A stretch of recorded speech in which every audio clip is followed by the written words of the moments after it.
শুভ সন্ধ্যা বন্ধুরা, আপনারা সবাই জানেন আমি আমার অ্যানিভার্সারির ভিডিওটা 2 মাস প্রায় হতে আসলো দিয়েছি, ছোট্ট একটা শর্ট ভিডিও।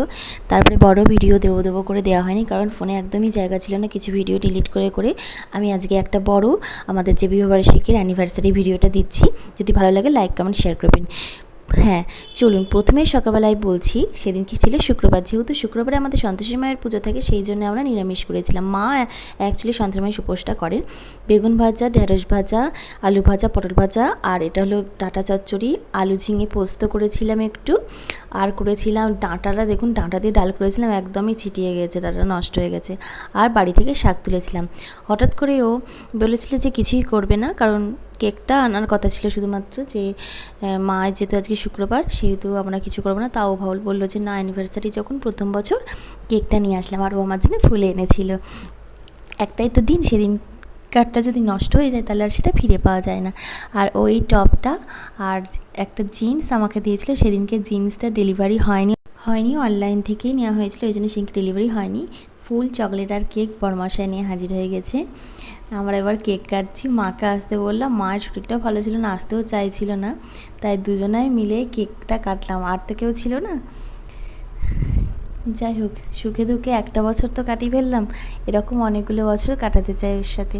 ঈশ্বর যেন ওর মঙ্গল করুক, আর প্রতি বছর প্রতি জীবন যেন আমি ওর সাথে এরমভাবেই আমাদের অ্যানিভার্সারিটা পালন করতে পারি।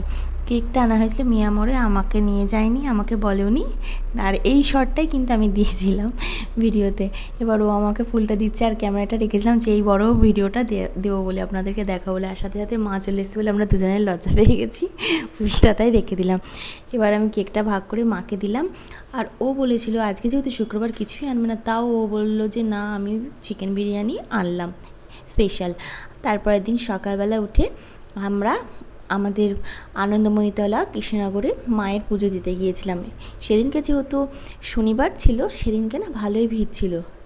ওকে বলেছিলাম যে আমার একটু ভিডিও করে দাও, ও বললো আমি এসব পারবো না, তাই নিজের ভিডিও নিজেই করলাম। পুজো দিলাম মায়ের, লাইন লম্বা ছিল, কিন্তু যাই হোক, মায়ের কাছে যখন আমরা লম্বা লাইন দিয়ে দাঁড়াই, সেটাই তো হয় না স্পেশাল লাইন। মাকে দেখার জন্য কতটা সময় পাই। আর সেদিনকে আমরা ভেবেছিলাম যখন কৃষ্ণনগরে গিয়েছি, আমরা ফ্রিজটা নেওয়ার দরকার, ফ্রিজটা নেওয়া হচ্ছে না, যার জন্য আমরা ফ্রিজ দেখতে চলে গেছিলাম। কিন্তু এখানকার ফ্রিজ দেখার পর আমি বললাম না, চলো আর একটা জায়গায় ফ্রিজ দেখি। একটাও বেশ বড় একটা মানে ফ্রিজেরই দোকান, ডিস্ট্রিবিউটার সব দেখেছিলাম। ওটা এখন বিরক্ত প্রকাশ করছে। যাই হোক, আমাদের ফ্রিজটা নেওয়া যাবে। ফ্রিজটা আপনাদের আমি দেখাইনি, ফ্রিজটা লাস্টের দিকে আছে। ফ্রিজটা আমরা নিয়ে নিলাম, এবং আমাদের একটু দেরি হয়ে গেছিলো, কারণ এই যে ইএমআই নেওয়া হবে না, ওই ব্যাপারটা একটুখানি গন্ডগোল হয়ে যাচ্ছিলো, কিছুতেই হচ্ছিল না, ফিনান্সের প্রবলেম হচ্ছিল। তারপরে আমরা চলে গেলাম আমি আরও মাদ্রাসাতে। কৃষ্ণনগরে কিন্তু অনেক বড় রেস্টুরেন্ট, বিশাল বড় সুস্বাদু খাবারের জন্য অনেক দূর দূরান্ত থেকে মানুষজনরা এই মাদ্রাসাটে আসে। দেখুন কত সুন্দর। আর আমি তো কি অবাক হয়ে গেছি, এর আগে মাদ্রাসাটা আমি গিয়েছি, কিন্তু এই যে পিছন দিকতে দেখছেন না, এই রোবটটা নতুন করেছে। এই রোবটটার নাম হলো অনন্যা। অনন্যা নাম হওয়ার কারণ, এই যে হোটেলটা মাদ্রাসা হাট, এটা হলো 3 জনা মিলে তৈরি করেছিল প্রথমে।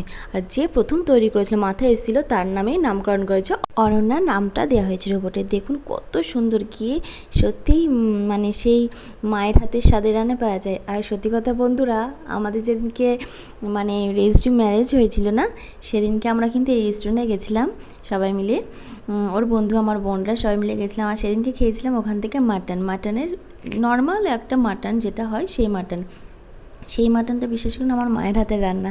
তাই দ্বিতীয়বার আমি ওকে বলেছিলাম, মায়ের হাতের রান্নাটা যখন খাওয়া হয় না, তখন এই রেস্টুরেন্টে গিয়ে খেয়ে নিই।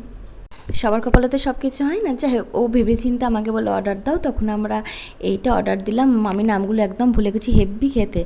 মানে মাছটা এতটাই বড় ছিল যে আমরা একটাই নিয়েছিলাম, কারণ আমরা দুজনেই কেউ পেটুক না, খাবার খেতে ভালোবাসি, কিন্তু বেশি না।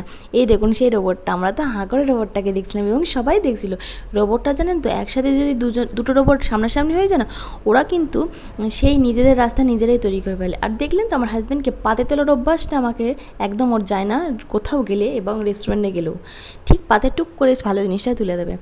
যাই হোক, এটাই তো ভালোবাসা।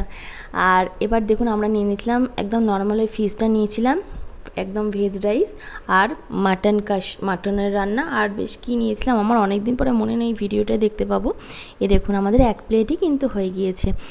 যা খেতে না একদম আমার মায়ের হাতের রান্নাটা খুব সুন্দর। তবে এই রান্নাটা থেকে আগেরবার যে রান্নাটা খেয়েছিলাম মাটনের, সেই রান্নাটা আরও সুন্দর ছিল, এটাও খারাপ হয়নি।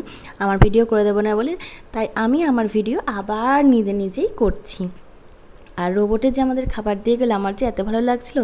দেখুন দেখুন, জাস্ট ভিউটা দেখুন, এত সুন্দর, মানে ভীষণ সুন্দর। এরকম সুন্দর বলে ভাববেন না যে খুব হেভি টাকা নেয়।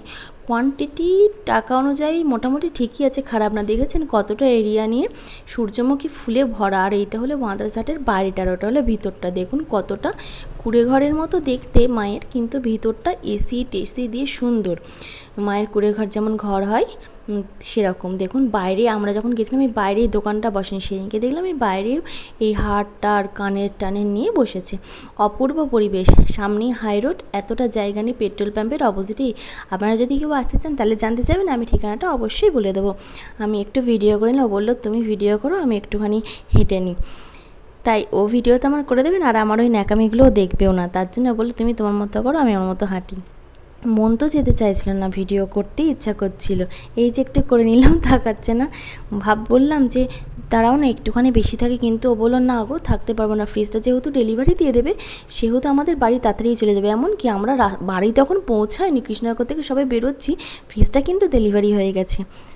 আর আমার বর কত বোকা দেখুন আপনারা, এত বড় ফ্রিজের কভারটা কেউ কোনো দিন ওরমভাবে তুলতে পারে? ফ্রিজটা তো ডবল ডোরের, এই যে মাথায় কভার ঠেকে যাচ্ছে। এবার কি করবে, ওটা পাশ দিয়ে যে পিন আপ করা যায়, ছিঁড়তে হয়, সেটা ওকে বলছি, ও বলছে না ওরকম করে করার দরকার নেই, কারণ এই বক্সটা আর লাগবে না। কিন্তু বক্সটা লাগে। ও আমাদের ডিনার টেবিলের উপর দাঁড়িয়েও খুলতে পারছিল না। লাস্টে সে ফ্রিজটা কভারটা একেবারে ছিঁড়ে কুচি কুচি করে ফেললো। ও তো ফ্রিজটা এত ভারী ফ্রিজটা ছিল যে ও একা একা নিয়ে আসা ইম্পসিবল ছিল। তাই পাড়ার এই যে দুটো ভাই আর ও মিলে ফ্রিজটাকে ওখানে নিয়ে গেছে। আর যে ফ্রিজটা ডেলিভারি দিয়েছিল যে কাকুটা, সেই কাকুটা আমরা যেহেতু ছিলাম না, মাকে ফাঁকি দিয়ে চলে গেছে। তাদেরই কাছ থেকে ফ্রিজটা ঠিক করে সেট করে দেওয়া। যাই হোক, এই দেখুন আমাদের নতুন ফ্রিজ, প্যানাসোনিকের ফ্রিজ নিয়েছি। আমাদের তো খুব মজা, ফ্রিজে অনেক কিছু জিনিস বানাবো আর খাবো, আর আপনাদের সাথে শেয়ার করবো। আর আপনারা যদি খেতে চান অবশ্যই কমেন্টে জানাবেন, আমাদের বাড়ি আসতে হবে কিন্তু, ঠিকানাটা অবশ্যই দিয়ে দেবো। দেখুন ফ্রিজটা কত সুন্দর, আর কালারটা, ওর ডিজাইন ভালো লাগে না, আমার ভালো লাগে, কিন্তু ওর যেহেতু ভালো লাগে না, সেই জন্য বললো দেখো সবাই তো ওরম নেই, আমরা না এটাই নিই। যাই হোক, দুজনের পছন্দ তো নিতে হবে। মা যেহেতু মাংস খায় না, তার জন্য মায়ের জন্য ভেজ রাইস আর হলো চিলি ফিশ নিয়েছিলাম। Thank you.